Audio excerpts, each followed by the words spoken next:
এবারে আমাদের বক্তা সৈয়দা আসিফা আশরাফি পাপিয়া, তাপসী রাবেয়া হল, রাজশাহী বিশ্ববিদ্যালয় থেকে। আমি বিদেশে গমনের জন্য ওই আমেরিকায় অর্থ উপার্জনের জন্য জিয়া আন্তর্জাতিক বিমানবন্দরে যে উপস্থিত হব না, অথবা ফাকুলের মতো নিগ্রো কিংবা শ্বেতাঙ্গ বিদেশি কোনো পুরুষকে বিবাহ করব না। আমি বিয়ে করব বাংলাদেশের সেই যুবককে যার কষ্ট উপার্জিত ঘাম কপালে বিন্দু বিন্দু করে জমে আছে।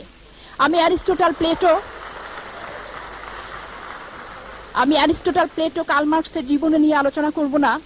আমি আলোচনা করব আমার বাংলাদেশের আর্থসামাজিক প্রেক্ষাপট নিয়ে।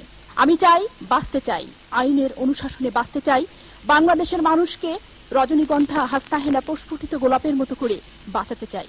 প্রত্যেকটি মানুষের জীবনের উদ্দেশ্য থাকে, আছে।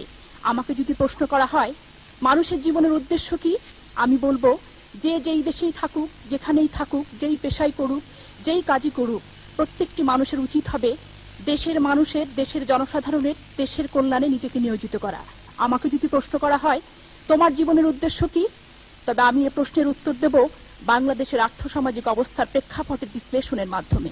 এখন দেখি বাংলাদেশের আর্থসামাজিক অবস্থার প্রেক্ষাপট বিশ্লেষণ করে কোন পেশায় আমি ব্রতী হই।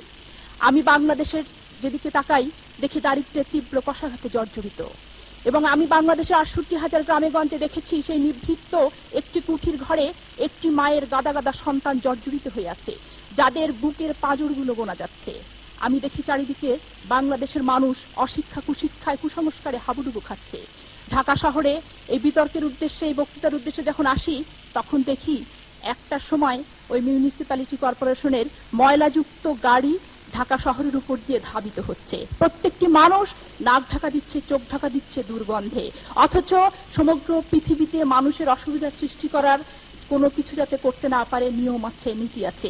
আমি যদি হতাম একজন আইনজীবী, আজকে এই বিটিভিতে না এসে আমি যেতাম আদালতে, যে আমি কোর্টে কেস করতাম যে কেন বাংলাদেশের মানুষের বসবাসের অনুপযোগী ওই গাড়িটি যখন সর্বসাধারণ চলাচল করছে তার মাঝ দিয়ে কেন অতিবাহিত হবে।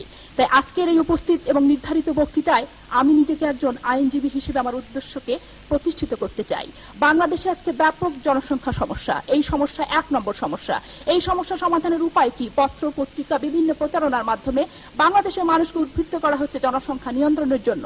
দুঃখজনক হলে সত্য, বাংলাদেশে এমন কোন কঠোর আইন নেই যে আইনের মাধ্যমে এই জন্মশাসন প্রতিরোধ করা যায়। যেটা আছে চীনে, ছেলে হোক মেয়ে হোক বর্তমানে একটি সন্তানই যথেষ্ট, অথচ বাংলাদেশে সেটা নেই।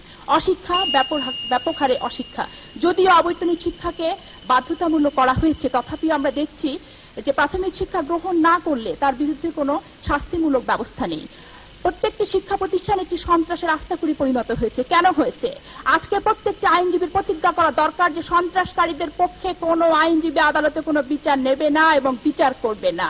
আজকে প্রত্যেকটি মানুষের কামনা হওয়া উচিত যে বাংলাদেশের ৫৫,৫৯৮ বর্গমাইল দেশ একটি সোনার দেশে পরিণত হবে, থাকবে আইনের শাসন, আইনকে প্রতিষ্ঠিত করতে হবে, বাংলাদেশের মানুষ এই সৌন্দর্য পৃথিবীতে সুন্দরভাবে বসবাস করবে, শাসন থাকবে। আইনজীবীদের আরো সুবিধা রয়েছে, তাদের চাওয়া এবং পাওয়া হারানোর কোনো ভয় নেই বন্ধুরা।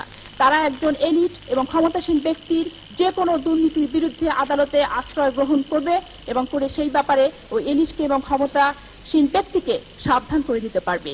তাই আমি চাই আইনের মাধ্যমে বাংলাদেশ একটি সোনার বাংলায় পরিণত হোক, যে বাংলাদেশে থাকবে না কোনো আহাজারি, থাকবে না কোনো সন্ত্রাস, থাকবে না কোনো ক্ষুধা, দারিদ্র, তীব্র কষাঘাত। ধন্যবাদ সকলকে, ধন্যবাদ।